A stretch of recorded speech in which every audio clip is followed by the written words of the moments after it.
Por la vía telefónica me acompaña esta mañana Francisco Moreno Merino, quien es el Procurador Federal de Protección al Ambiente. Paco, ¿qué tal? Muy buenos días. Mi querido Eduardo, qué gusto saludarte y con todo respeto poder dirigirme a tu auditorio. Comentábamos ayer varias cosas que nos llaman la atención, de que el boletín de prensa de la Profecva no identifica quiénes son estas comercializadoras de animales. Obviamente buscábamos hablar con ellos, que nos dieran su versión de la historia. Y la segunda pregunta era cómo pueden haber entrado a México estos 385 animales para acabar en Monterrey. Mira, primero déjame comentarte y pedirte la comprensión tuya y tu auditorio, que no podemos nosotros señalar en el boletín de prensa los nombres de estas empresas porque están sujetas a una investigación de orden federal y por el procedimiento jurídico tenemos que ser muy cuidadosos en ese sentido para evitar que estos pillos vayan a tener injerencia en el proceso judicial y así salvarse de lo que estamos nosotros requiriendo. ¿Cómo entran? De una manera muy sencilla. Son grandes mafias de orden internacional basadas en países tan lejanos como Japón, Kuala Lumpur. Algunos de estas especies se van a los Estados Unidos, otras especies viajan a Europa y desafortunadamente en los últimos años México se ha convertido en uno de los países que se utilizan para esto. ¿Por qué? Primero porque tenemos nosotros una de las carteras más grandes en cuanto a especies protegidas. Segundo, es desafortunadamente Monterrey una ciudad desde donde pueden partir vuelos internacionales a diversas partes del mundo y sobre todo tienen muy cerca una frontera. Y normalmente ese tráfico se hace a través de pedidos, Eduardo. Hay toda una red a través de Internet en donde se piden estas especies, se trabajan los pedidos y de aquí se vuelve. A ver, lo que me está quedando claro es que la aduana mexicana no sirve para nada para esto. O sea, si entraron, burlaron la aduana. De otros países, entraron a México, burlaron la aduana. Y se van de México a otros países, la vuelven a burlar. Y muchas veces, Eduardo, son especies que están en nuestros propios hábitats. Te doy un ejemplo, el monstruo de Gila. Te doy otro ejemplo, la zorra de orejas puntiagudas, que es normalmente su hábitat, el desierto de Sonora. Sin embargo, un lémur de cola amarilla creo que llegó desde el Océano Índico, ¿no? Y traemos identificadas 2 especies que vienen de Gabón. ¡Qué bárbaro! ¿De qué se trata esto, mi estimado Eduardo?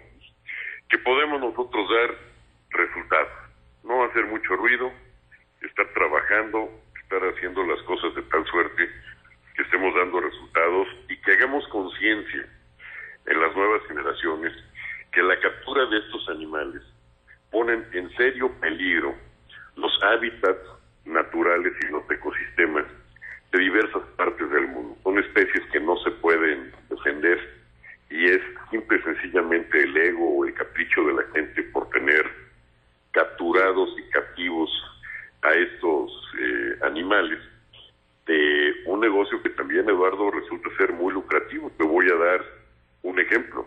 Después del tráfico de personas y el tráfico de enervantes, la tercera más lucrativa de las actividades de estas mafias organizadas es el tráfico de especies. O sea que aquí estamos hablando de delincuencia organizada y criminalidad internacional.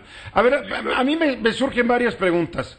Tú nos puedes decir quiénes son estas 2 empresas, pero lo que mucho me temo es que a ver si mañana nos enteramos vía del New York Times o del Washington Post, como nos hemos enterado del caso Walmart o del caso HSBC.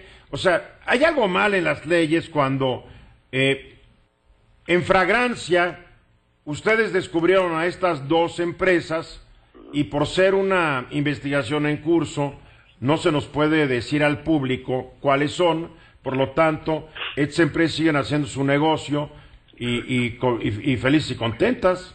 Desafortunadamente así es, Eduardo, porque en el momento en que yo comente, como autoridad que soy, el nombre de una de estas empresas, en la parte procesal del litigio, ellos dirán que yo ya los señalé como responsables de tal o cual cosa. Y que les quitaste el debido proceso. Claro, exacto. Claro. Por la vía del amparo me tiran el procedimiento, y yo lo que quiero es irme, como ya lo hemos hecho durante esta administración, contra los extranjeros que están haciendo esto en el país. Que quiero decir que tenemos de hace 2 meses, poco más de 2 meses, a 2 japoneses, un alemán y un árabe, en penales federales mexicanos, por tráfico de especies, que es un delito grave.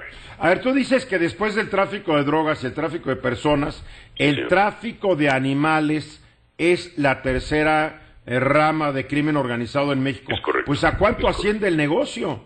¿De cuántos miles de dólares estamos hablando? Nada más para que te des una idea, nosotros tenemos un cálculo de entre 160 y 190 millones de euros lo que aseguramos en estos días. O sea, lo que agarraron en estas 2 comercializadoras vale casi 200 millones de euros. Sí, señor. Wow. Te doy un ejemplo. Un monstruo de Gila en Europa se puede llegar a comercializar hasta $150,000.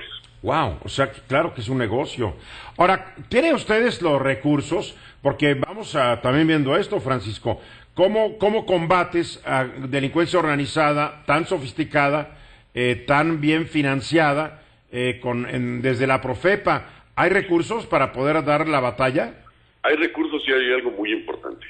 Hay un grupo de biólogos y especialistas cibernéticos que se dedican a investigar a estas personas. Sabemos cuáles son los tiempos de anidación, cuáles son los procedimientos que utilizan ellos. Te pongo un ejemplo. A uno de los japoneses que detuvimos traía una especie de gabardina, y en esa gabardina, al interior de los forros, traía diversos compartimientos de plásticos en donde traen en etapa, pues digamos, de 3 o 4 meses de nacidos de estas especies, los cubren en un gel que les disminuye la temperatura, por lo que cuando pasan por los filtros no se detecta el calor de estas gentes. Oye, lo que traía en esta gabardina en aquella ocasión el japonés tenía un valor de más de $4 millones. Wow.